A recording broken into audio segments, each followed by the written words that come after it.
Ser podcast.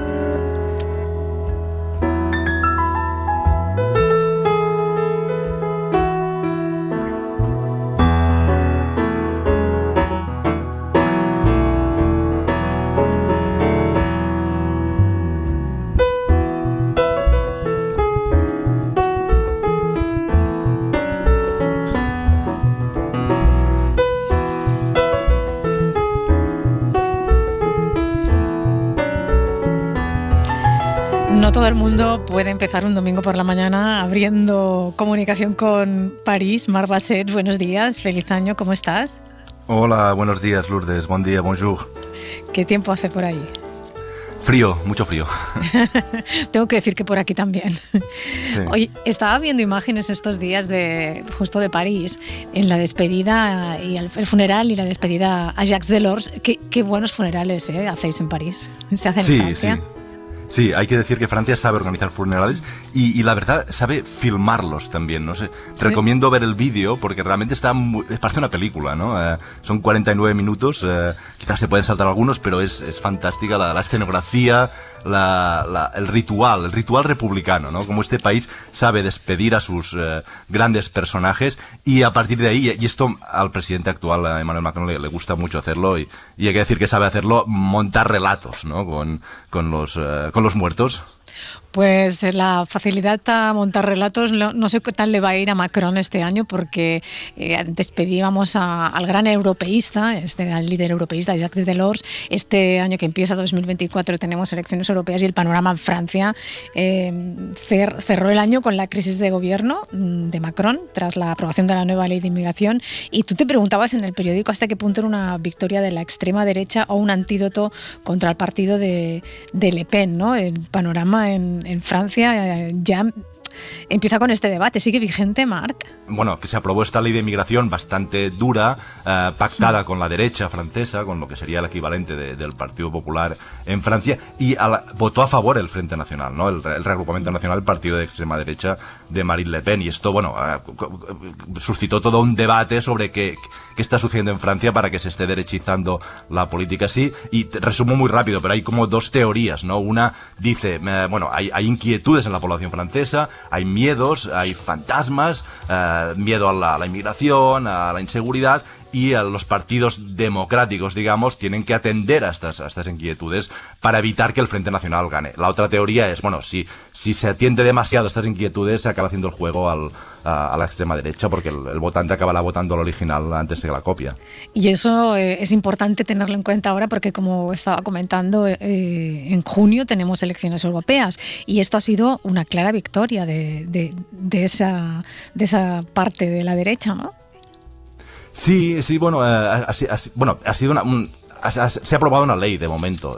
Esta ley irá al Consejo Constitucional, el equivalente del Tribunal Constitucional francés, que la va a enmendar. Es curioso porque incluso el propio Macron dijo, sé que hay muchos artículos de esta ley que son inconstitucionales. Luego, esto habrá que esperar. Pero bueno, en lo inmediato es posible que esta semana próxima, y a raíz de todo el lío que hubo por esta ley, haya cambios en el gobierno. Incluso hay, bueno, París estos días circulan muchos rumores, ¿no? El rumor no es noticia, pero todo el mundo espera un posible cambio de gobierno, incluso de primera ministra, para relanzar un poco esta presidencia que está cojeando en estos momentos.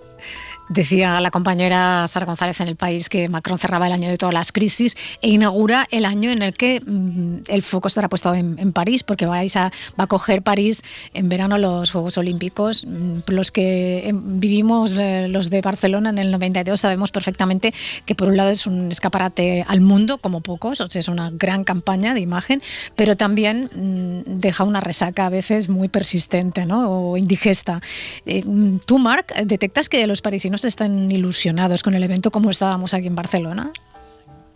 No, realmente detecto ilusión cero en estos momentos. Es posible que a medida que se acerquen los juegos las cosas cambien, pero hay que tener en cuenta también que es muy diferente el contexto social y la ciudad, ¿no? Barcelona era una ciudad que se estaba transformando con los Juegos Olímpicos, ¿no? Y que vivía su primer gran acontecimiento global, quizá en siglos, o por lo menos desde la Exposición Universal del 29, ¿no? París es una ciudad que ya está hecha, París es una ciudad que ya se siente ciudad global, universal, y que en el fondo no necesita los Juegos Olímpicos para impulsar su imagen o para sentirse mejor consigo misma, digamos, ¿no? Y por lo tanto los Juegos no tienen esta importancia, pero bueno, sin duda proyectarán la imagen de París y serán también un reto político, un reto de seguridad, ¿no? Porque organizar unos Juegos hoy en día es complejo y luego esto que tú mencionabas, ¿qué quedará después de los Juegos?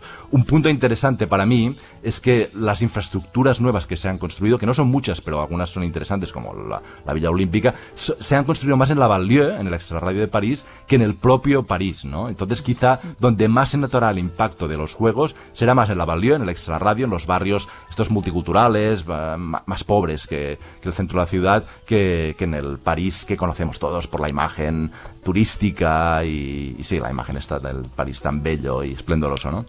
Oye, no tiene nada que ver ahora con lo que estamos hablando, pero no me resisto a preguntarte por la entrevista que publicaste hace unos días en El País Semanal con el secretario general de la Interpol, el alemán Jürgen Stock, con el que te viste en Lyon. Sí, fue muy interesante. Fuimos con el fotógrafo Ed Alcock a verle a la sede de Interpol, que está en Lyon, y es bastante, es interesante entrar en este lugar, que es un poco la policía global, ¿no? Y Jürgen Stock, el secretario general, que yo le llamo el primer poli del mundo, ¿no? Porque él coordina las policías globales, y es de estas organizaciones muy importantes, que seguramente si no existiese habría que inventarla, porque permite transmitir, comunicar datos, coordinarse las policías de todo el mundo y combatir y facilitar la lucha contra la criminalidad internacional, pero es una organización muy importante y poco conocida, a veces también rodeada de grandes mitos, ¿no? Hay películas con espías y agentes de Interpol que tiene poco que ver con la realidad. En realidad son un poco más burócratas, pero es importante el trabajo que hacen. Y luego es una organización que ha estado rodeada de algunos escándalos bastante llamativos en los años recientes, ¿no? Ahí quien manda es el secretario general, a quien entrevistamos, Jürgen Stock, un policía veterano alemán, pero luego hay el presidente, que es una especie de cargo casi honorífico, pero también con un rango importante. Bueno, el actual está acusado, es de los Emiratos Árabes Unidos, acusado de torturas, presumido inocente, pero investigado y acusado. Un presidente anterior, de hace un par de años, era un chino que de repente desapareció y resulta que China se lo quedó, lo juzgó por corrupción y está en la cárcel. O sea, por ejemplo, Interpol pasan todo tipo de historias, algunas rocambolescas y paradójicas por ser una organización policial. Parece un argumento para alguna serie. Por cierto, no sé si has visto la nueva serie de Netflix, Berlín, que es un spin-off de La Casa de Papel, que está ambientada en Francia y está llena de tópicos sobre lo que es Francia, ser francés. No sé si lo has visto. He visto un par de capítulos y sí, es curioso, ¿no? Es esta imagen que se ve en algunas series últimamente, ¿no? Como Emily in Paris, que ha tenido mucho éxito, ¿no? Esta chica estadounidense que vive en París y da esta imagen un poco del París de postal y de cartón piedra, que no es falsa, porque hay mucho París así de postal, esto es una realidad, pero tampoco es exactamente el París real. Y hay que decir que es una imagen que viene de lejos, ¿no? Porque si ves películas de los años 50, como Un americano en París, ya es eso, ¿no? Esta fascinación que tiene París como plató, como escenario de ficciones y de sueños, ¿no? O sea, no desayunas champán tú. No, la verdad es que no. No. Qué decepción. Marc, hablábamos de las elecciones europeas que se van a celebrar en junio. A lo largo de 2024, fíjate, hay previstos más de 70 procesos electorales en todo el mundo, y más de la mitad de la población mundial, en realidad más de la mitad de la población mundial está llamada de alguna manera u otra a las urnas. Aquí en España tenemos lo nuestro, elecciones gallegas y vascas de momento, que se sepa, y aparte de las europeas, pero para las que seguramente serán las elecciones más trascendentales para el futuro del mundo, tenemos que cruzar el charco. From the Arch of Triumph to the Petit Palais, that's for me. Bonjour Paris. I want to wander through the Saint-Honoré, do some window shopping in the Rue de la Paix, that's for me. Bonjour. A ver, Marc, sé que tú no das puntada sin hilo ni eliges canción sin intención. ¿Por qué has elegido esta? Bueno, esta es una canción de un musical, Funny Lady, de los años 50, con Audrey Hepburn y Fred Astaire, que bueno, retomando la conversación que estábamos teniendo, ¿no?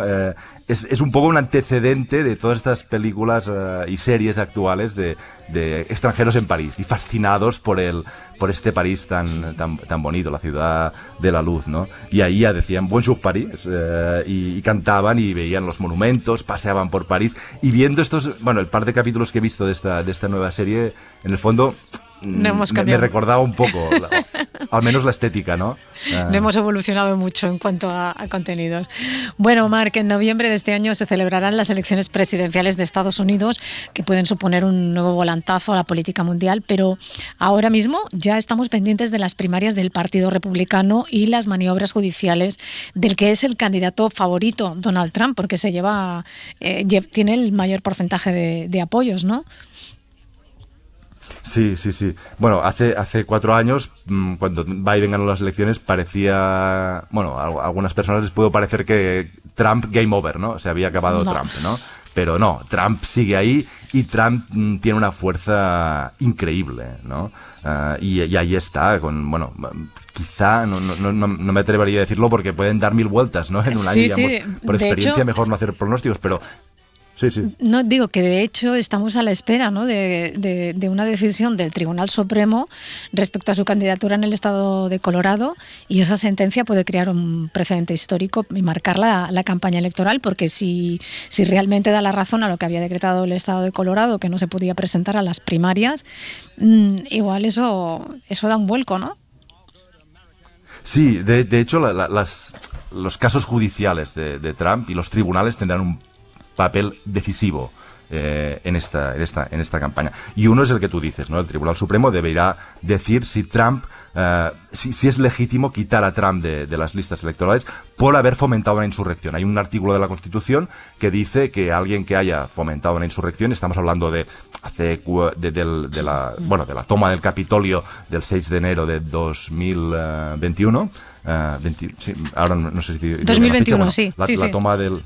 Sí, 2021 la toma del Capitolio, si eso fue una insurrección fomentada por Trump, y por eso le quita la posibilidad de ser candidato al mayor cargo del país, ¿no? Y hay 2 estados, Colorado y Maine, me parece que han dicho que no puede estar en las papeletas, y el Tribunal Supremo decía, aparte de esto, Trump tiene 4 imputaciones, ¿no? Y tiene 4 juicios pendientes con decenas de cargos en su contra, y algunos relacionados también con el intento de anular el resultado electoral de cuando perdió con Biden. Y claro, todo esto influirá en las elecciones, y lo que quiere hacer Trump es conseguir que los republicanos le nominen cuanto antes, ¿no? Y esto podría pasar desde marzo, para ya tener un poco, entre comillas, la legitimidad de decir, mira, soy el nominado republicano, esto va viento en popa, y los tribunales que digan lo que quieran. Y él también alegará, Trump, que tiene inmunidad. Bueno, yo creo que viviremos unos meses de gran complejidad judicial, con un montón de argumentos, y veremos qué ocurre en noviembre. Está medio mundo contenido en la respiración, porque si Donald Trump se presenta y gana las elecciones, puede cambiar muchas cosas. Pero vamos a fijarnos en el voto de las personas, de los latinos, ¿no? Es algo más del 14% del electorado tiene derecho al voto en Estados Unidos, y en las últimas semanas hemos visto como algunas encuestas señalan lo que parece una tendencia un poco rocambolesca o paradójica, ¿no? Que Donald Trump estaría ganando terreno en el electorado hispano. Y si te parece, Marc, vamos a saludar a Alana Mosseri, analista de Relaciones Internacionales, escritora y profesora de la IE University en Madrid. ¿Qué tal, Alana? Bienvenida. Hola, buenos días. Good morning. Buenos días. Good morning. Supongo que al hablar del voto latino y de encuestas debemos tener algunas reservas de entrada, porque el voto latino es tradicionalmente más demócrata que republicano, pero es muy heterogéneo, y las encuestas, pues ya hemos visto en las elecciones que son encuestas. Bueno, el voto latino es importante. Bueno, primero recordar que estamos hablando de gente que viene de muchos países, no solamente uno. Y también incluye gente que lleva muchas generaciones en los Estados Unidos y algunos muy pocos. Y entonces no es un voto uniforme para nada. De hecho, siempre cuento que cuando yo estuve estudiando ciencias políticas en la UCLA, era una gran discusión que estuvimos teniendo en California. Los si el voto hispano iba a quedar más demócrata o más republicano, y California es casi la fuente de eso, porque empezaron un poco entre los dos partidos, pero por leyes muy anti-inmigración, se quedaban más con los demócratas. Pero eso no es decir que este grupo de votantes van a estar también uniformemente con el mismo partido. Y había unas encuestas, sobre todo del New York Times, de unos estados claves, que ha dado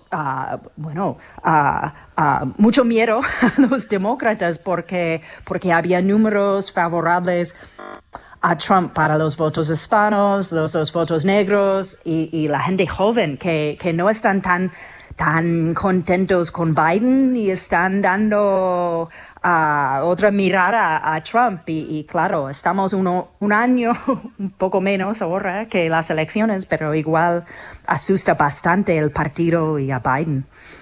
Marc.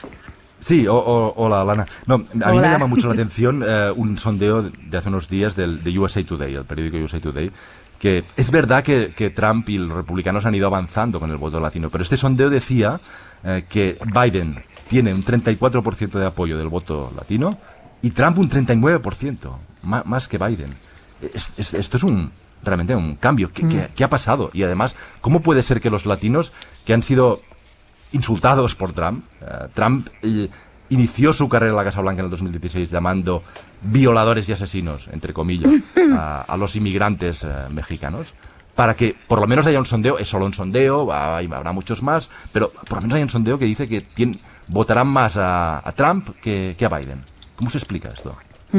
Y es importante recordar que los demócratas viven de este voto, del voto hispano, el voto de la gente negra, el voto de los pocos jóvenes que votan, porque ellos no tienen el voto blanco, una mayoría de este voto. Entonces, ellos necesitan una mayoría muy grande de todos estos grupos y mujeres también para ganar, mientras los republicanos es que si tienen un margen un poco más grande que lo normal, si lo tiene Trump, pues pueden ganar. Y esto claro que asusta mucho el partido. En un contexto de política altamente polarizada, es casi paternalista, por no decir algo peor, pensar que la comunidad latina, pese a sus particularidades, no lo va a estar tan bien, ¿no? Polarizada, claro. Es que también es que hay que hablar claro. Es difícil hablar del voto latino en general porque estamos hablando de mucha gente de distintos hay, por ejemplo, uno de los claves de saber si alguien va a estar inclinado hacia Trump o no es su nivel de educación. Y entonces hay que hablar de gente que han ido a la universidad y los que no. Eso es algo bastante clave. También hay, como digo, hay los que pensamos que inmigración es como un tema tan enorme, y sí lo es, pero para algunos. Para otros es que piensan, bueno, yo he llegado aquí legalmente y ¿por qué el resto no? Y entonces el mensaje muy anti-inmigración de Trump llega bien a algunos de los latinos que piensan que es justo, que ellos han hecho su parte de forma más dura. Y entonces también es muy difícil hablar de este voto en general porque estamos hablando también, hay mujeres, hay hombres, hay gente joven, hay gente mayor. Y entonces al final se divide como se divide el voto también, ¿sabes? Es que nos gusta mucho los politólogos dividir el voto en los... Pero no se puede, claro. Alana Moceri, analista de Relaciones Internacionales, escritora, profesora en la University en Madrid. Gracias por la entrevista. Gracias. Un abrazo. Un abrazo. Gracias. Marc Bassets desde París. Gracias y que acabes de pasar buen fin de semana. Muchas gracias, Lourdes. Gracias. Un beso.